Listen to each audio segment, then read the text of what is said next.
अध्यक्ष महोदय, मैं इमरजेंसी को तो नहीं देखा हूँ, लेकिन इमरजेंसी में क्या क्या हुआ है वो अभी दिल्ली की राजधानी में भी देखने को मिल गया है। आंसू के गैस के गोले और लकड़ी में लगा हुआ कुछ कील का और कांटे की चीज़ें, उस समय करंट नहीं लगाया जाता था, इस बार करंट लगाया गया। ये अध्यक्ष महोदय, अगर इमरजेंसी इन्हें याद आ गई है, अगर इमरजेंसी अध्यक्ष महोदय ने याद आ गई है, तो इमरजेंसी के बाद भी परिवर्तन हुआ था और हमें भरोसा है कि इसके बाद भी परिवर्तन होगा।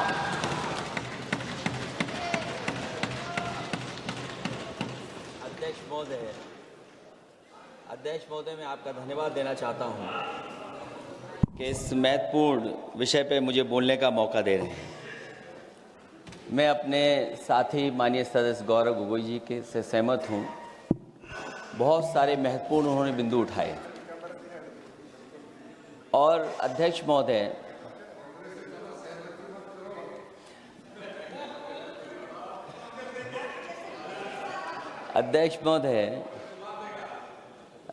मुझसे ज़्यादा मेरे रिश्ते शायद हमारे विपक्ष के लोग ज़्यादा जान रहे हैं, और जितना विपक्ष के लोग नज़र रखेंगे, मैं समझता हूँ उतना रिश्ते और मजबूत हो जाएंगे। अध्यक्ष महोदय, मैं आंदोलन को बहुत दूर से देख रहा था और उस आंदोलन में जो जीत के बाद नारा लगा, एक नारा लगा अध्यक्ष महोदय, सरकार के खिलाफ नारा लगा कि सरकार को ये अहंकार था कि सरकार झुकती नहीं है, लेकिन उन्हीं नई पीढ़ी के लोगों ने ये वो नारा दिया कि झुकाने वाला चाहिए, सरकार भी झुकती है और सरकारों को झुकाना भी नौजवानों को आता है। सरकार झुकी और स्वीकार किया उन्होंने। जो करोड़ों नौजवान जो मांग कर रहे थे कि सबसे पहले जो मंत्री जी हैं वो इस्तीफा दें, और बिंदु दूसरे अलग हैं जो हम लोगों को जानकारी में मिल रहा है। अध्यक्ष महोदय, सरकार हर विषय पे स्वीकार किया है, लेकिन पता नहीं अध्यक्ष महोदय, ये बात समझ में नहीं आ रही है कि सदन में उन आश्वासनों को क्यों नहीं रख रही है सरकार जो सहमति बनी है। और उसके बाद अध्यक्ष महोदय, हम लोगों ने देखा कि जब मंत्री जी लौटे हैं, मंत्री नहीं रहे, उसके बाद सदन के बाहर उनका स्वागत किया गया। अध्यक्ष महोदय, जो स्वागत हुआ उसके लिए हमें कोई शिकायत नहीं है, लेकिन माननीय सदस्यों को कितनी बड़ी राहत मिली होगी, कितने बड़े संकट से बचाया उन्होंने। एक प्रधान जी को हटा करके प्रधानमंत्री बचा लिया आपने। और ऐसा अध्यक्ष महोदय आंदोलन किसी ने नहीं देखा, जिस आंदोलन में नई पीढ़ी के लोग, कम उम्र के लोग निकल करके आ गए और जो नारे दिए गए। ये सरकार पिछले कई वर्षों से नकारात्मक प्रचार पर टिकी हुई थी, नकारात्मक राजनीति करती थी और न जाने कितने हजार करोड़ रुपए खर्च किए होंगे सरकार ने नकारात्मक राजनीति के लिए। लेकिन नई पीढ़ी को मैं बधाई देना चाहता हूं, उनके मनोबल को और उनकी एकता को, और जिस तरीके से उन्होंने प्रचार किया, अंततः सरकार को झुकना पड़ गया। भाजपा वचन नहीं देती, जुमला देती है। तो मुझे उम्मीद है कि सभी युवा नौजवानों का जो मांग की है उन्होंने, उन सभी मांगों को सरकार स्वीकार करेगी। और सरकार ये भी स्वीकार कर लिया होगा कि कोई दल मजाक में बना तो कितनी बड़ा दल बन गया। जो कोई चीज मजाक से शुरू हुई वो कितना सीरियस हो गई, और इतना सीरियस हुई कि हमारी सरकार लोकतांत्रिक हो गई कि जो उनको धरने पे बैठने दिया। सरकार लोकतांत्रिक थी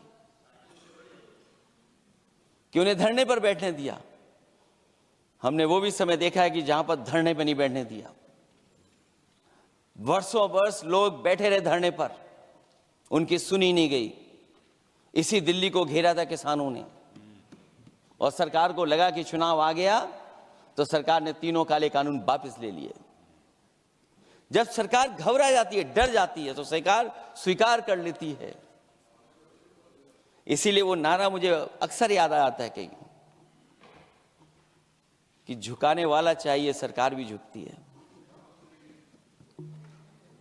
जो विषय लाया गया है कि prevention of unlawful means act, सरकार को कम से कम ये बताना चाहिए था कि 2024 में जब ये लेकर के आए थे तो आज 2026 में कैसे पेपर लीक हो। और केवल गिनती के 1-2 पेपर लीक नहीं हुए, ये ऐसा आंदोलन रहा जिसमें मां बाप और नई पीढ़ी के लोग सब जुड़ गए।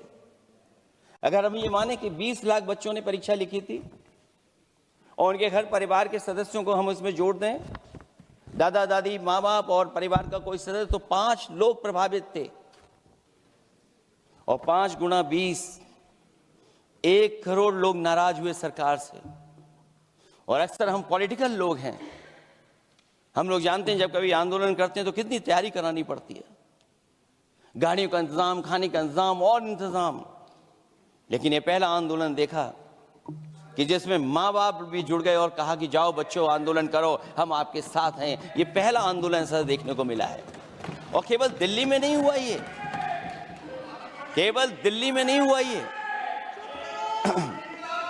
अगर ये बात गलत है, अगर ये बात अध्यक्ष महोदय गलत लग रही है, तो देश के होम मिनिस्टर साहब को ले आइए, वो सब एक्सप्लेन कर देंगे।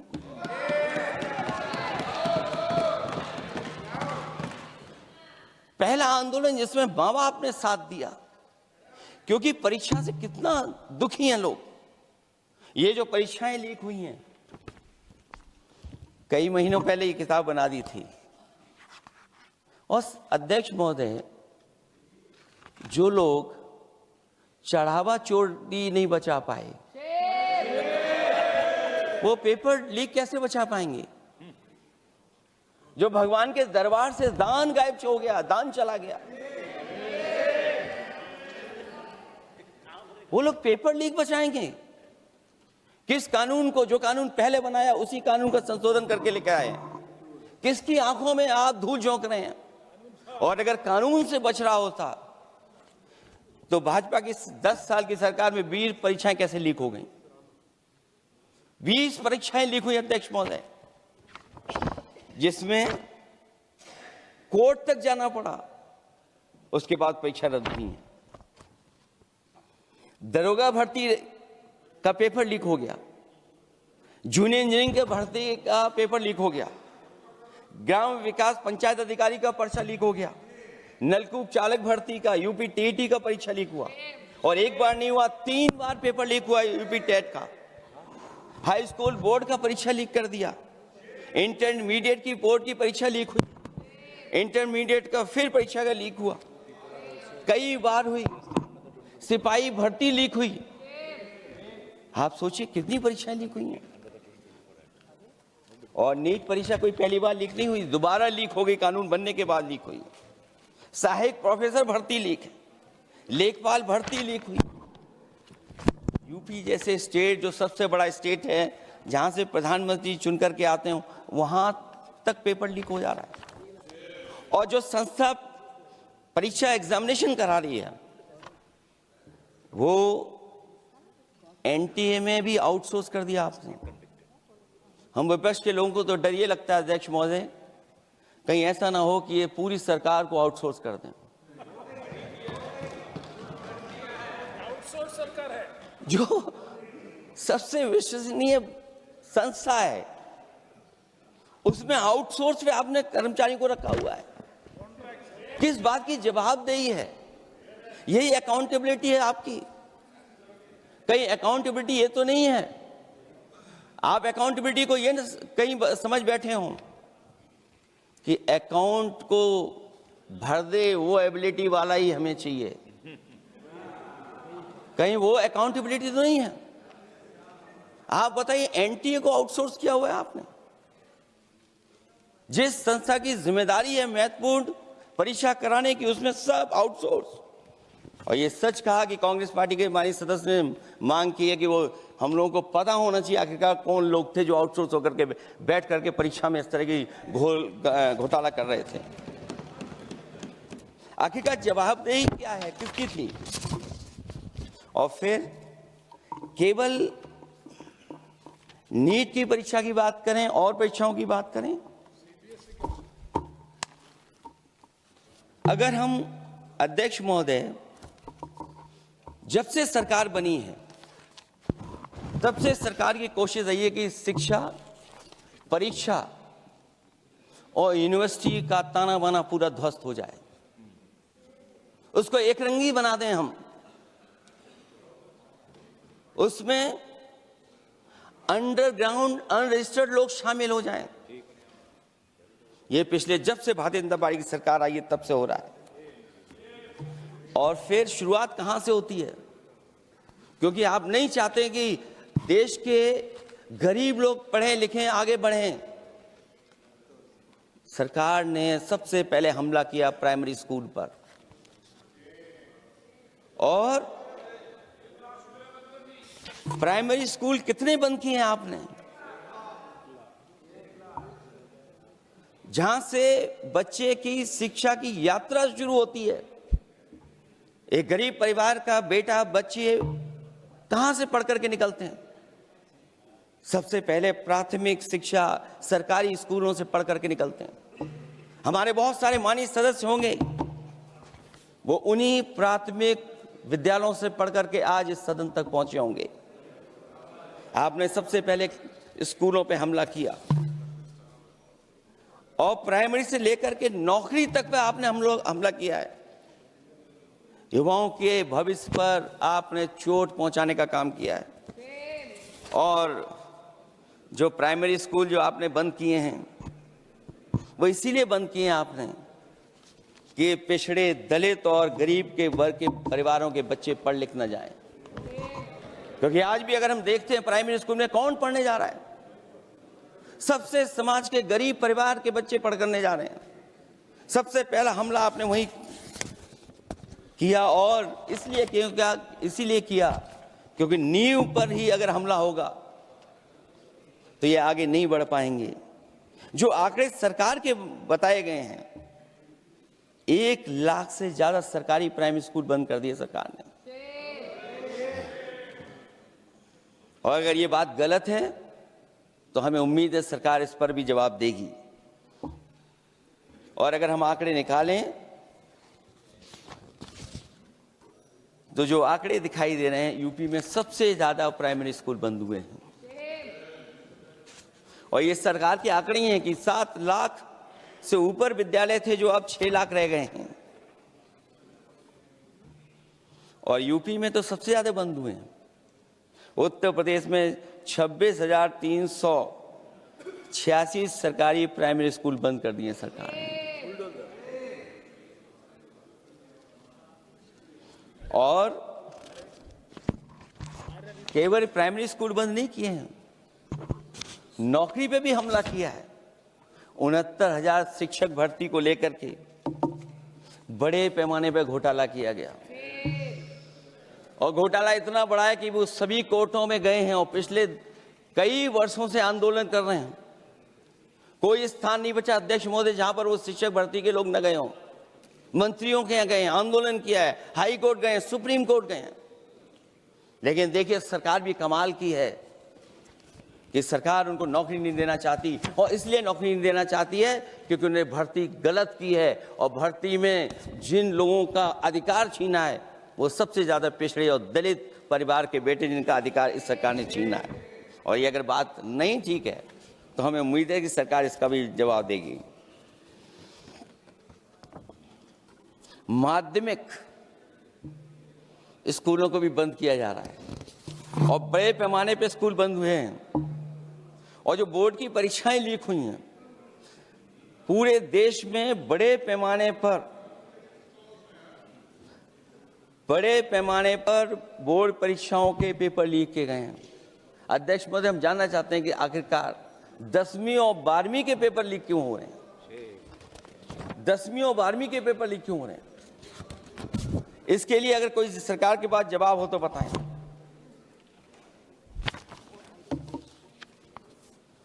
और जो बच्चियों ने जान दी है नीट की परीक्षा में, जब परीक्षा का पेपर लीक हो गया है, अध्यक्ष महोदय, मैं अपनी तरफ से, पार्टी की तरफ से और सभी की तरफ से उन्हें श्रद्धांजलि देता हूं। और हमें उम्मीद है कि सरकार उन बच्चों की मांग मानेगी जिन बच्चों ने ये शर्त रखी है कि उनके परिवार के लोगों को 1 करोड़ मुआवजा दिया जाए। जब उच्च शिक्षा में जिस तरीके से भर्ती हो रही है, अध्यक्ष महोदय, जो उच्च शिक्षा की भर्ती है उसमें जो अपॉइंटमेंट हो रहे हैं उनके बारे में तो क्या चर्चा करें कि जब संस्था पे सबसे ऊपर बैठा व्यक्ति ही अन्याय करेगा तो पूरी संस्था में अन्याय होगा। जब से ये सरकार आई है, जो बड़ी बड़ी संस्थाएं हैं उन सब संस्थाओं में एक रंगी लोगों को बैठा करके उन संस्थाओं को ध्वस्त करने का काम कर रहे हैं। और न केवल उन संस्थाओं को खराब कर रहे हैं, बल्कि अध्यक्ष महोदय, उत्तर प्रदेश में एक स्वतंत्र सेनानी, उनके नाम पर यूनिवर्सिटी बनी, मौलाना जौहर यूनिवर्सिटी। यूनिवर्सिटी बनकर के तैयार हो गई। इन्होंने कोई सरकारी यूनिवर्सिटी नहीं बनाई। और अगर कोई प्राइवेट यूनिवर्सिटी बन भी गई है तो उसको भी हथौड़ा लेकर के तोड़ने की तैयारी कर रहे हैं ये लोग। ये नफरत की राजनीति कहां लेकर के पहुंचा देगी। और जब से बीजेपी की सरकार आई है तब से नफरत की राजनीति और दूसरे लोगों के साथ किस तरह का व्यवहार हो रहा है, उन्हें कहीं भी न्याय तक नहीं दिला पा रही सरकार। और जब नौकरी की बात आ जाए तो अध्यक्ष महोदय, अग्निवीर भर्ती में भी जो हर साल में कितनी भर्ती होती थी, कभी 80,000 भर्ती हुआ करती थी, अब भर्ती केवल 10,000 हो पा रही है। आखिरकार अध्यक्ष महोदय, सरकार नौजवानों की पढ़ाई और नौकरी पे हमला क्यों कर रही है? और नौकरी पे हमला क्यों हो रहा है? जब आप ये कहते हैं कि हमारे नौजवान हमारी डेमोग्राफिक डिविडेंड बन करके आए हैं, कहीं यही नौजवान हमारी आपदा न बन जाए, इसके बारे में भी सरकार को सोचना चाहिए। और मैं ये जरूर कहना चाहता हूं कि अध्यक्ष महोदय, अगर शिक्षा अच्छी होगी, परीक्षा सच्ची होगी, तो तरक्की भी पक्की होगी। और ये तरक्की नहीं चाहते हैं, इसीलिए शिक्षा पर और परीक्षा पर हमला कर रहे हैं। मैं इन्हीं शब्दों के साथ अध्यक्ष महोदय आपका धन्यवाद देता हूं। और जो बिल लेकर के आए हैं आप, बिल तो 24 में भी लेकर के आए थे आप, जो 24 में बिल लेकर के आए, तो उसके बाद नीट परीक्षा का पेपर लीक क्यों हो गया, ये आप बता देना मंत्री जी। आपको एक कानून बनाने के बाद दूसरा कानून बनाना पड़ रहा है, ये क्या वजह है? और आपको मंत्री जी का स्वागत इसलिए करना पड़ रहा है कि आपको संकट से बचा लिया। और अगर अखिलेश जी तो समाजवादी है। मैं पूछना चाहता हूं कि छात्रों का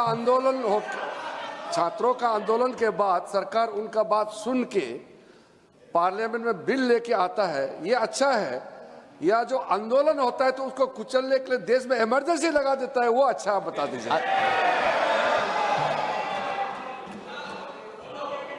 अध्यक्ष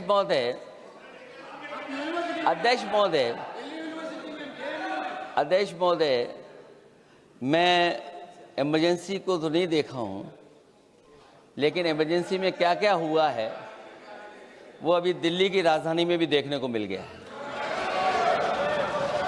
आंसू के गैस के गोले और लकड़ी में लगा हुआ कुछ कील का और कांटे की चीजें, उस समय करंट नहीं लगाया जाता था, इस बार करंट लगाया गया।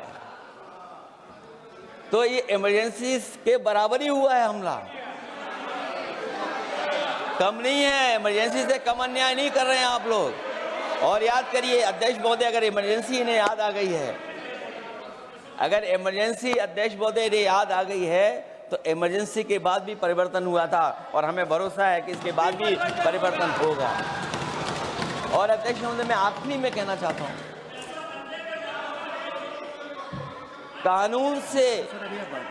कानून से नहीं, नियत साफ होगी तब नीट का परीक्षा साफ होगी। सवाल कानून का नहीं है, आपकी नियत साफ नहीं है, और जिस समय आपकी नियत साफ होगी तो परीक्षा भी साफ हो जाएगी। और हमारे साथी जो कुछ और बातें उठा रहे हैं, आज मौका नहीं है, लेकिन आपको भगवान भी माफ नहीं करेंगे, क्योंकि आप चढ़ावा चोरी में शामिल हुए हैं। और चढ़ावा ही नहीं, जो गुप्त दान था वो भी चोरी हुआ है, गुप्त दान। और ये पाप की श्रेणी में नहीं आता है, महापाप की श्रेणी में आता है। Akhilesh ji bill pay. और अध्यक्ष महोदय, आखिरी में मैं इतना ही कहना चाहता हूं, शिक्षा की रक्षा के लिए जो आंदोलन हुआ है वो हमेशा आंदोलन जीतेंगे। बहुत बहुत धन्यवाद, बहुत बहुत आभार प्रकट करता हूं आपका। श्री अभिषेक बनर्जी।